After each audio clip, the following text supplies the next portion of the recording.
On September 7, 1996, in Las Vegas, a 25-year-old rapper sat in a black BMW after a night that was supposed to feel like a victory. Tupac Shakur had just been at the MGM Grand, watching the Mike Tyson fight, surrounded by famous friends and security, and the city was glowing the way Vegas always does when everything feels loud and bright. But just a few minutes later, at a red light near the Las Vegas Strip, gunshots tore through the car. Tupac was rushed to University Medical Center of Southern Nevada, and 6 days later, on September 13, 1996, he died from his injuries. It still feels unreal, because when you look at how much he created, how much he acted in, how many people he reached, you realize he did all of it in only 25 years. And that's why his story is so intense for English learners too, because it's full of clear moments, real places, and real pressure. And when you listen to it, you're not just learning words, you're learning how Americans talk about ambition, pain, loyalty, and dreams that move way too fast. If you like learning English through true stories like this, take a second to subscribe, like, and leave a comment about what you think of Tupac, or if you've ever had a moment where your life changed suddenly, like everything flipped in one night. Tupac Amaru Shakur was born on June 16, 1971, in New York City.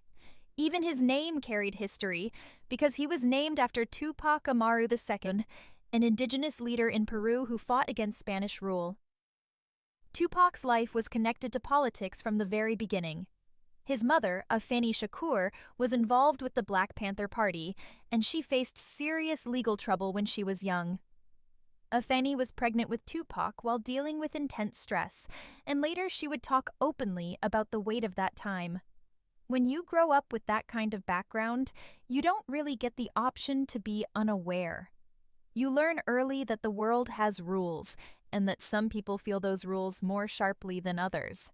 And I want you to notice a simple, everyday English phrase that fits right here: heavy on someone.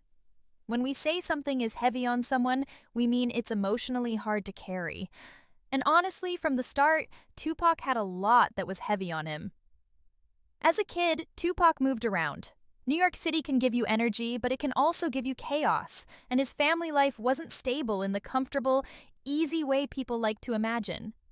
In the 1980s, Tupac lived in Baltimore, Maryland, and that part of his story is so important because it shows how talented he was in a way that surprises people who only know the headlines.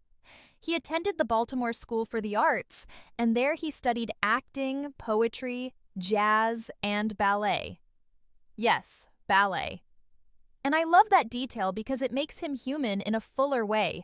It shows he wasn't just performing toughness, he was learning discipline, rhythm, and control. At that school, he became friends with people who would later become famous too, including Jada Pinkett, who later became an actress and public figure. In Baltimore, you can see this young Tupac who is serious about art and also still searching for safety. When you're a teenager and you keep moving, you start to feel like you're always adjusting, always reading the room. In natural English, we say you are trying to find your footing. It means you're trying to feel stable, like you know where you belong. In 1988, Tupac moved to California, to Marin City in Marin County, close to the Bay Area. He was about 17 years old. California is often pictured as sunshine and freedom, but for Tupac, this move came with more struggle. His family dealt with financial problems, and he was surrounded by a different kind of street pressure. Still, he kept writing. He kept performing.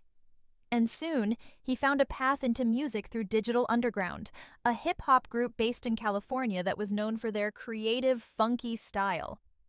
Tupac started as a dancer and roadie, and then he became a rapper and a featured performer. This is one of those moments where you can feel the real-life lesson. Sometimes you don't enter through the front door. Sometimes you enter through side work, small work, humble work, and you prove yourself. In English, we call that paying your dues.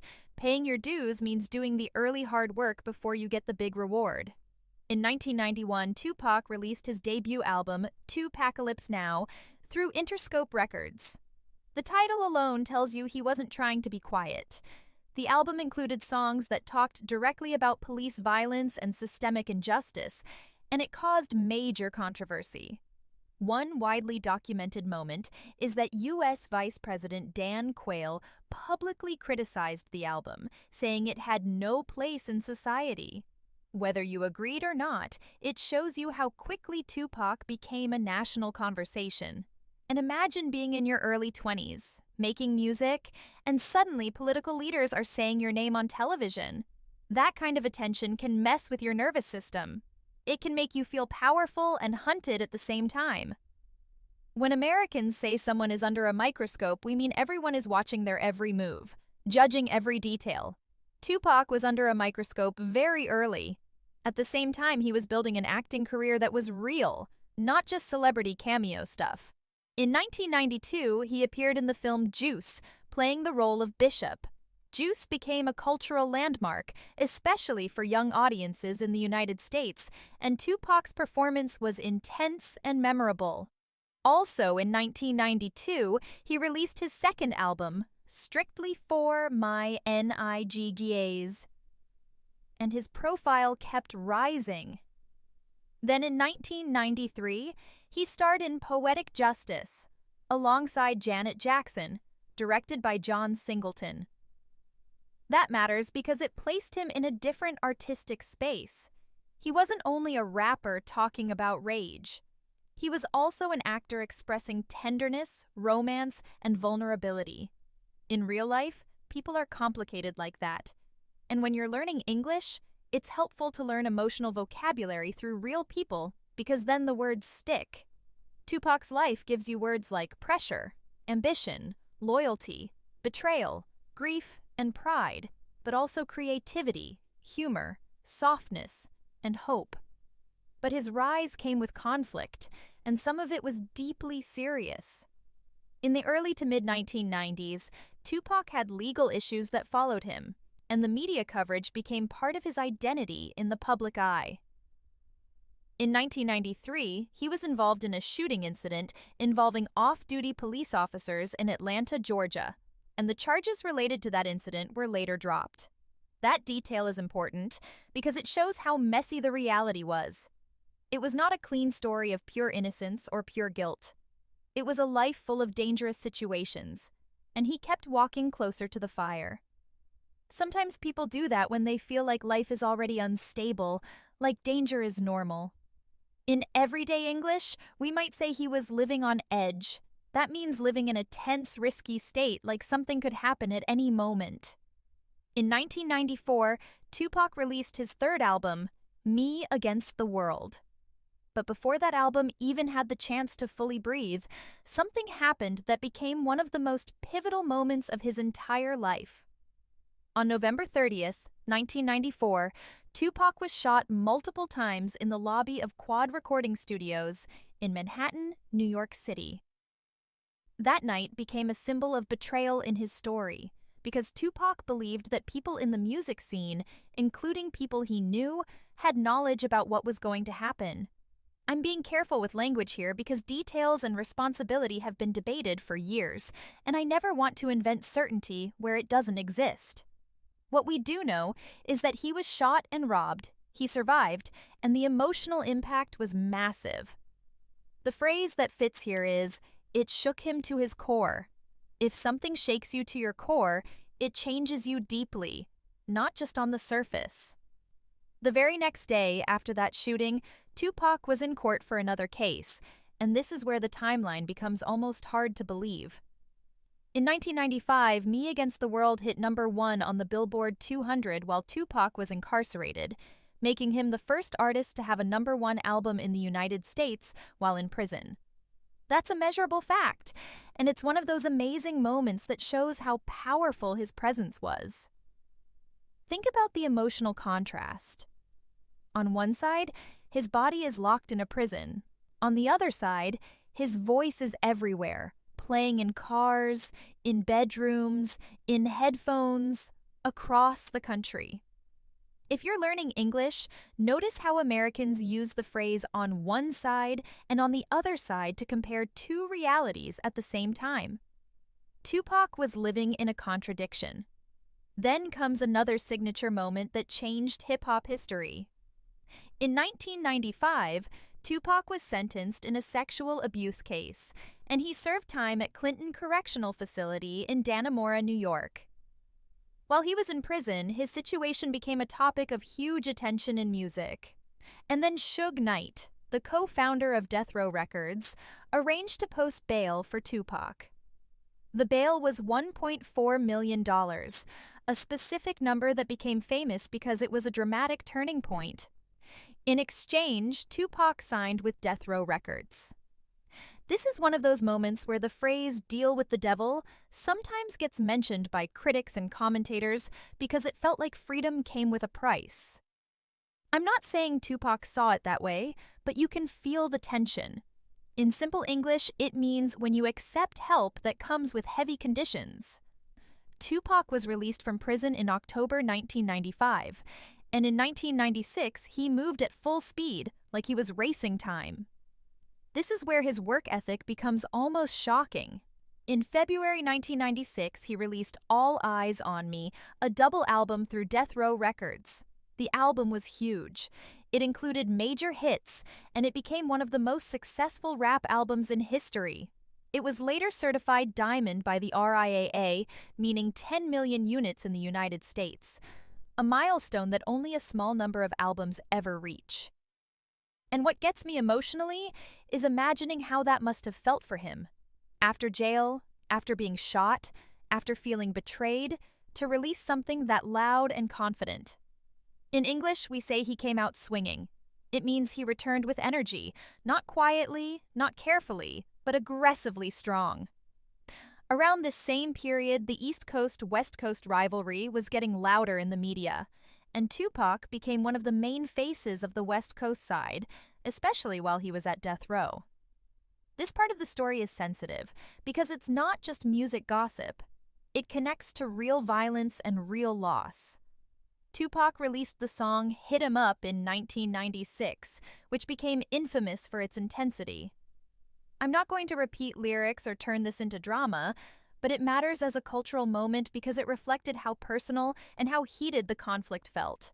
When you learn English through stories like this, you also learn the emotional temperature of words. You learn what it means when something escalates.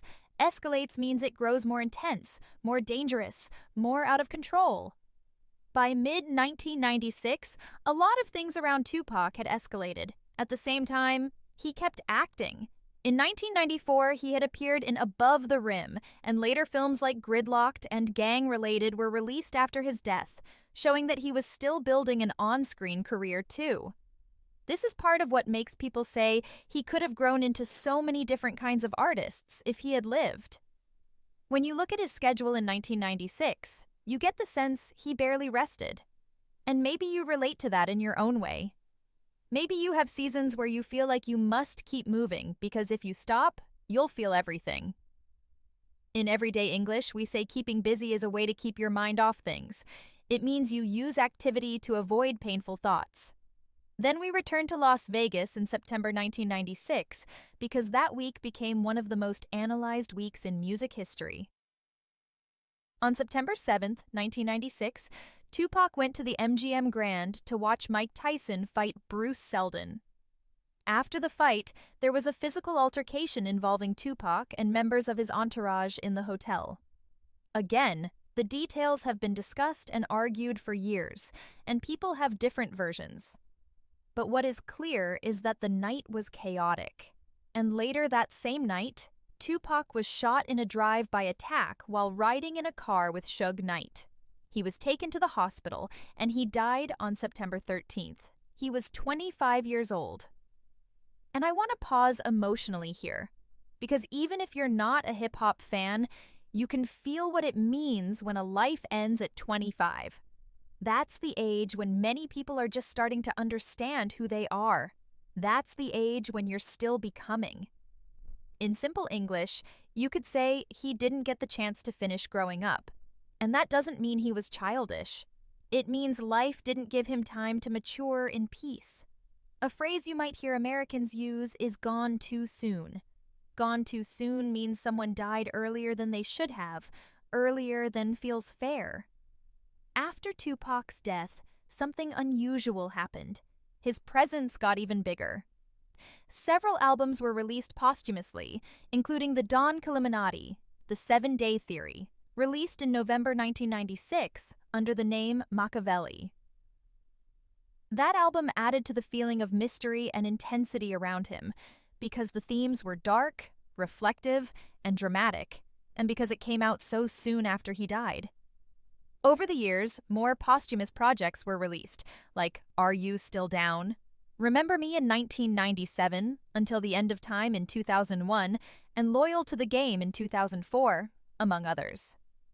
I'm not listing these to overwhelm you, I'm saying them so you can hear how his work kept moving through time like a voice that wouldn't stop echoing. In English, we say his legacy lived on. Legacy means what you leave behind, the impact that remains after you're gone. Tupac's influence is measurable.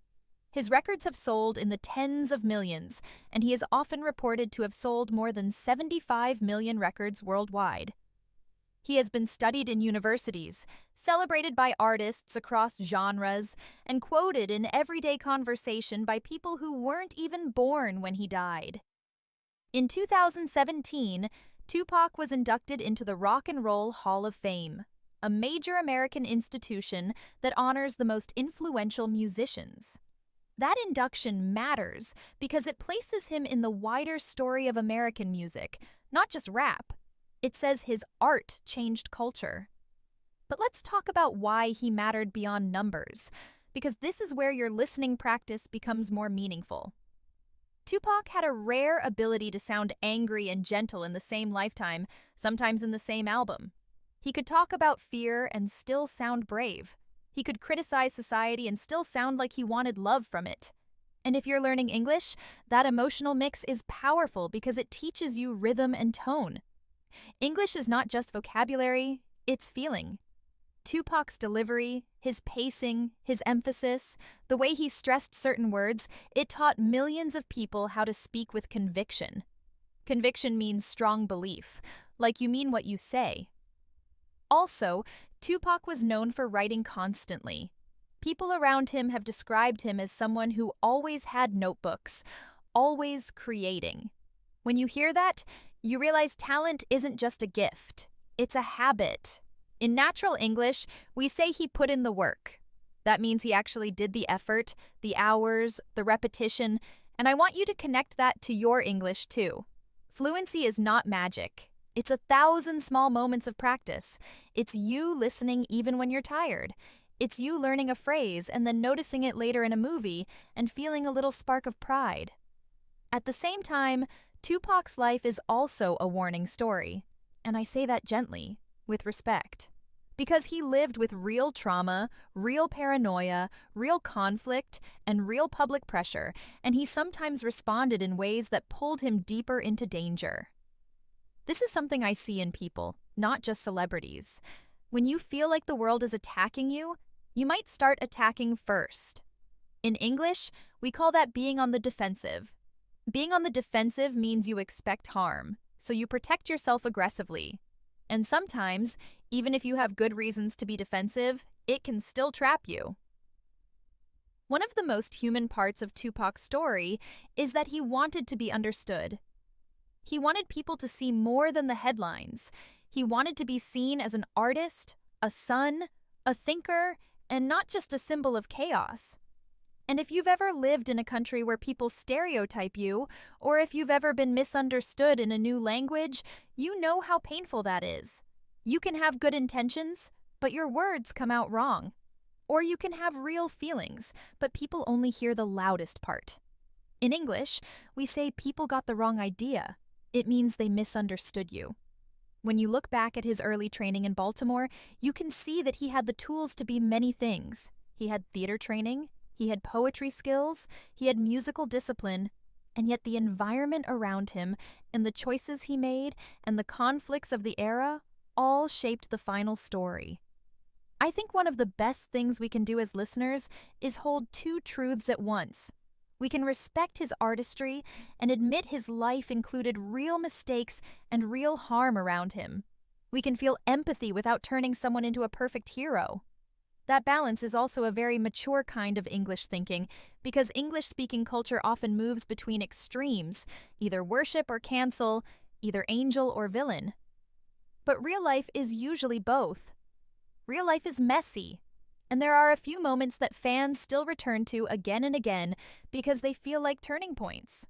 The 1991 release of Tupacalypse Now, because it introduced him as a voice that could not be ignored. The 1992 film Juice, because it showed he had a powerful screen presence. The November 30th, 1994 shooting at Quad Studios in New York City, because it changed his trust in people and intensified the conflict around him. The 1995 moment when Me Against the World hit #1 while he was in prison, because it showed his reach even when he was physically removed from the world. The October 1995 release from prison and the February 1996 release of All Eyes on Me, because it marked his loudest commercial peak. And then, heartbreakingly, September 7th and September 13th, 1996 in Las Vegas, because it ended the story too early and left the world arguing with silence. If you're listening to this for English, I want you to notice how your mind remembers language better when the story has dates, cities, and names. New York City, Baltimore, Marin City in California, Atlanta, Las Vegas, MGM Grand, Death Row Records, Interscope. Those concrete nouns are like anchors in your memory. And when you hear me say them again, they start to feel familiar. Familiar is a great word, by the way. It means something feels known, comfortable, like you've met it before. That's how fluency grows. English becomes familiar. Now, when I think about Tupac's impact today, I think about how often people still use his name when they talk about honesty in music. People still bring him up when they talk about artists speaking about social issues. People still compare new rappers to him, which is a huge compliment and also kind of an impossible standard. And I think about something else, too. Tupac was not just reacting to the world. He was trying to shape it. Even when he was angry, he was trying to make people pay attention. That phrase, pay attention, is so basic but so powerful. It means stop ignoring this. Look at it. Face it. So what can you take from this story, not as a history lesson, but as a personal lesson for your English life? Maybe it's the idea that your voice matters even if your accent isn't perfect. Tupac's voice mattered because it was real. Maybe it's the idea that discipline builds freedom, like how he studied arts seriously, and that training gave him range. Maybe it's the reminder that fame and attention do not heal pain automatically, and you still need safe people, healthy routines, and peace. And maybe it's the smallest lesson, but one of my favorites. Keep going. Keep going is one of the most natural American phrases. It doesn't mean pretend everything is fine. It means take the next step anyway. And when you learn English, that's exactly what you do. You keep going, sentence by sentence, story by story.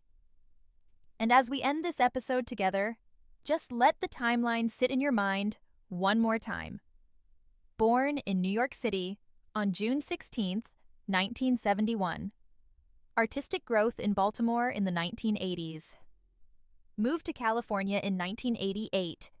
Debut album Tupacalypse Now in 1991. Breakthrough acting role in Juice in 1992. Poetic Justice in 1993. Shot in New York City on November 30th, 1994. Me Against the World hits #1 in 1995 while he is incarcerated. Released from prison in October 1995 after a $1.4 million bail and signing with Death Row Records. All Eyes on Me released in February 1996. Shot in Las Vegas on September 7th, 1996 after the Mike Tyson fight night, and dies on September 13th, 1996. And then, years later, in 2017, inducted into the Rock and Roll Hall of Fame, as if history itself was saying, "We remember." If you stayed with me through this whole story, I'm proud of you, because listening for this long in English is a real skill. And if you want, leave a comment telling me what you think Tupac's greatest strength was, or what part of his story hit you the hardest. And if you're practicing English right now, Tell me where you're listening from, because I genuinely love imagining you out there walking or driving or cooking, building your English one true story at a time.